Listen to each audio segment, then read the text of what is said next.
안녕하세요. 오늘은 소화기에 대해서 알아보겠는데요. 우리가 평소에 건강하게 잘 지내다가 어느 날 갑자기 급성이든 만성이든 질병에 시달리게 될 때 이런 질병들로부터 빨리 회복하려면 가장 중요한 것이 소화기예요. 소화기가 망가지면 영양 흡수를 할 수 없기 때문에 몸은 점점 쇠약해지게 되고 영양결핍으로 다른 장기에도 영향을 미치게 되죠. 소화기관은 소화와 흡수를 주요 작용으로 하고 있지만 그 외에도 특수한 신경과 면역체계를 통해서 많은 장내 세균이나 바이러스로부터 우리 몸을 보호하는 기능도 갖고 있어요. 먼저 소화 과정부터 배변으로 배출되는 과정을 요약해서 보면 음식을 받아들이는 섭취 과정이 필요한데 섭취라는 것은 입을 통해서 소화기관으로 음식을 받아들이는 단순한 과정인데도 먹고 싶은 것도 마음대로 먹지 못하는 안타까운 상황에 있는 경우도 허다하지요. 먹고 싶은 것을 마음대로 먹을 수 있다는 것도 참 행복한 것인데 평소에는 우리가 잘 느끼지 못하는 것 같습니다. 이렇게 일단 음식을 섭취하면 음식이 이동하는 추진력이 필요한데 추진력은 소화관을 통해서 음식을 이동시키는 과정이고 여기에는 우리의 마음대로 조절이 가능한 수의적인 연화와 우리의 뜻대로 안 되는 연동으로 이루어져 있어요. 다시 말하면 삼키는 동작은 우리 마음대로 조절할 수 있어요. 삼키고 싶으면 삼키고 뱉어내고 싶으면 뱉어내고 하는 것은 우리의 뜻대로 할 수 있는데 일단 넘어가면 그때부터는 우리의 뜻대로 안 되고 자율신경 조절에 의해서 연동운동으로 추진력이 생겨서 음식물이 소화관을 이동하게 되는 것이죠.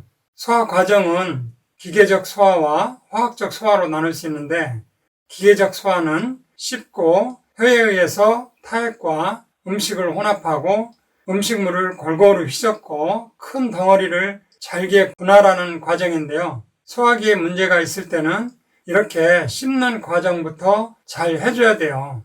아침에 대충 갈아서 후루룩 마시는 것보다 꼭꼭 씹어 먹어야 입에서부터 침샘으로부터 소화 효소가 잘 분비되고 소화시키는데 훨씬 도움이 됩니다. 화학적 소화는 소화 효소에 의해서 음식물이 최종적으로 소화관에서 흡수되도록 충분히 작은 입자로 분해하는 과정을 의미합니다. 흡수는 소화된 최종 산물이 소화기 점막으로부터 혈액이나 림프로 통과해서 이동하는 과정을 말하고 배변은 소화되지 않은 물질이 분변의 형태로 항문을 통해서 신체 외부로 배출되는 과정을 말합니다. 소화기계는 입에서부터 항문까지 하나의 근육성의 긴 관으로 양 끝이 열려서 관통하는 구조이고 이것이 구불구불 구부러져 있는 형태로 된 것인데 그 중에 먼저 식도를 보면 식도는 인두 부위와 위를 연결하는 관으로 길이가 대략 23cm 정도 되고 주 기능은 연동 수축을 통해서 음식물을 입에서 위로 운반하고 두 개의 관략근을 가지고 있어서 위 내용물이 역류하는 것을 방지해줘요. 상부 관략근은 입과 식도 사이에 있고 하부 관략근은 식도 끝과 위 사이에 존재하는데요. 위가 식도보다 압력이 높아요. 그래서 위 내용물이 역류하기 쉬운데 하부 식도 관략근이 꽉 조여줘서 역류하는 것을 방지해주죠. 그런데요, 고무줄도 오래되면 삭아서 탄력을 잃고 쉽게 끊어지듯이 하부 식도 관략근도 탄력성이 떨어지면 조여주는 힘이 약해져서 역류성 식도염이 생길 수 있어요. 기름에 튀긴 음식이나 스트레스, 커피, 술이나 자극성 음식에 자주 노출되면 식도 관략근이 탄력성을 잃게 되고 만성적인 역류성 식도염이 생길 수 있어요. 역류성 식도염일 때 현재 병원에서는 위산분비 억제하는 약을 주로 쓰는데요. 이 방법으로는 근본적인 치료가 잘 안 돼요. 세포 교정요법을 통해서 식도 관략근을 회복시켜야 완치가 가능해져요. 식도 다음으로 이어진 부위가 위인데요. 우이는 길이가 대략 25cm 정도 되고 비어있을 때는 부피가 50ml밖에 안 되는데 최대로 팽창하면 무려 4L나 음식을 보유할 수 있다고 합니다.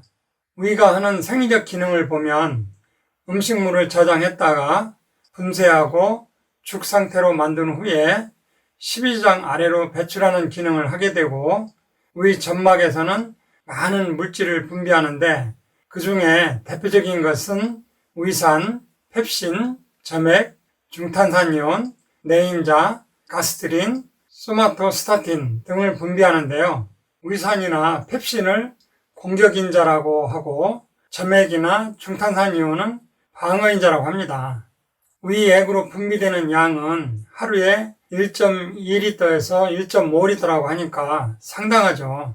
공복 시 pH는 대략 0.9에서 1.2로 강산성을 유지하는데 이렇게 강산성이어도 우이 점막이 손상되지 않는 이유는 점액이나 중탄산이온 같은 방어인자가 우이벽을 감싸서 코팅해주기 때문이죠.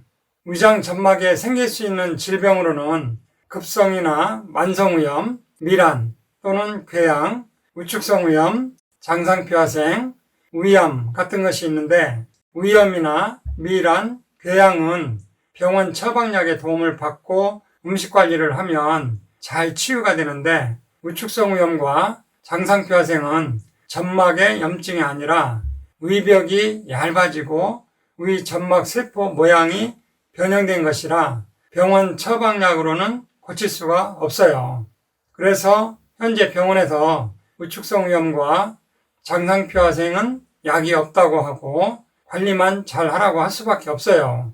질병을 치료하는 방법은 현대의학적인 방법과 자연치유 방법이 있는데요.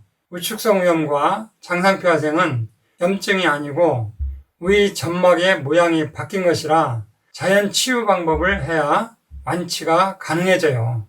제가 사용하는 한방요법과 세포교정요법은 세포를 살리는 방법이라 실제 이 방법으로 꾸준히 관리해 주신 분들 중에 완치 판정을 받는 사례가 자주 나오고 있어요.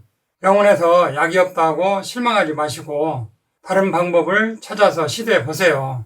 소화기 나머지 부분은 다음 시간에 이어서 하겠습니다. 지금까지 들어주셔서 감사합니다. 이상으로 오늘 천약사의 건강과 약 이야기는 여기서 마치겠습니다. 감사합니다.